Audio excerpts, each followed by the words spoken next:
Hello and welcome to whathifi.com. I'm Dominic Dawes and I'm sat here today with our first test editor, Simon Lucas. Hello there.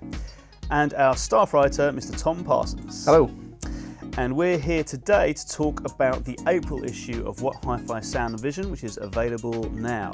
And it's a great issue of the magazine, we think. It's packed full of lots of exclusive content, and we're going to talk about that now. Now, the biggest story probably is the world exclusive review of the first 3D TV to hit the UK, which was the Samsung UE40C7000 40-inch TV, which is fully 3D enabled.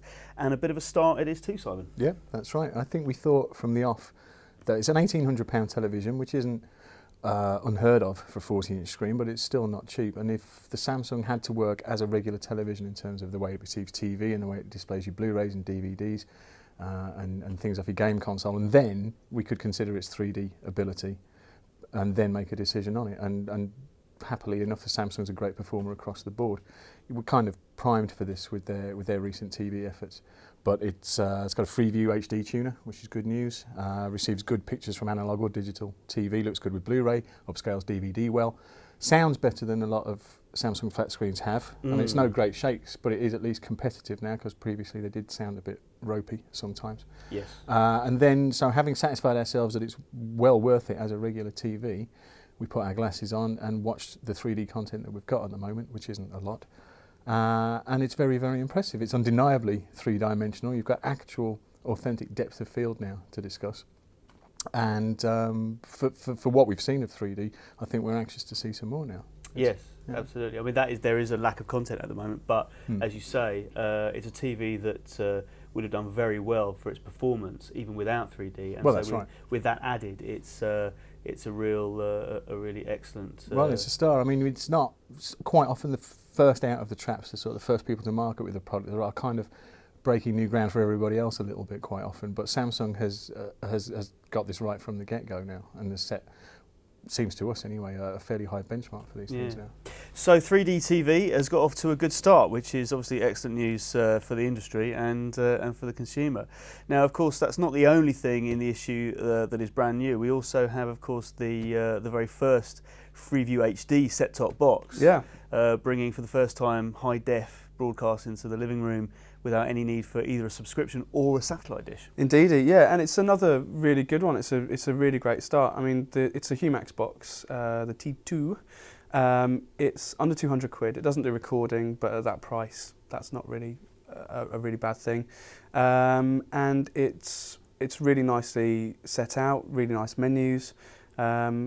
And the pictures it produces are very, very impressive. Obviously, you've only got BBC HD and ITV HD at this point. What's interesting is, unlike FreeSat, where you have to press the red button to get your ITV HD content, it's a simultaneous feed on Freeview, so it just adapts when it gets an HD signal, which is very nice indeed. Yeah, so I mean, no complaints at all. It's an absolute cracking start. So if you're in central London or Manchester right now, it's a great way to get HD for free. If you're elsewhere in the country, it sounds like about 50% of the country will have it by the summer. So yeah, really good start. Yeah, I think so, and I think it's going to be a big moment, this, for consumers who maybe haven't had that much experience of high-def content, even despite having bought an HD ready set. Absolutely, yeah. So it's really good to see products like that coming out, and the first ones being very good also. And of course, we also have in the April issue a big super test of very affordable and, for the price, very good speakers. Yeah, all good speakers. I like doing speakers as a super test because there's a purity about speakers, isn't there? They are just loudspeakers. They don't upscale. They don't switch video. You know, they just are loudspeakers. And there's. You mean they don't do anything complicated? Don't do yeah, exactly. You know, there's not a lot of involvement. The functionality of a speaker is fairly easy to ascertain, and in this instance, they're all good to one extent or another. Obviously, some are better than others, but we've got 8 speakers between 100 and 160 quid. 2 5-star products in that test, both from Q Acoustics, the 2010s that we gave an award to in the bigger 2020s. Both get 5 stars, and both basically own the sub £200 speaker category at the moment. And although there are some really good products in this test and very worthwhile sounds to be had, our money would go with the Q Acoustics stuff at the moment. And the winner? The 2010s. 2010s compact, small and perfectly formed. Lovely.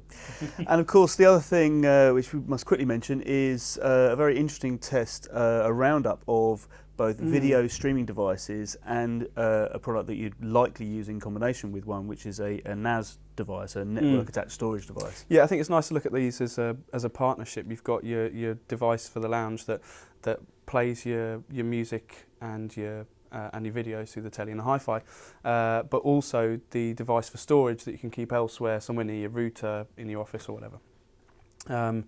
And yeah, we've got some really nice products in there. I mean, I think probably the headline is that for a while we've been very keen on the Apple TV because it's so usable, and its storefront, the iTunes store, is so well populated with great content.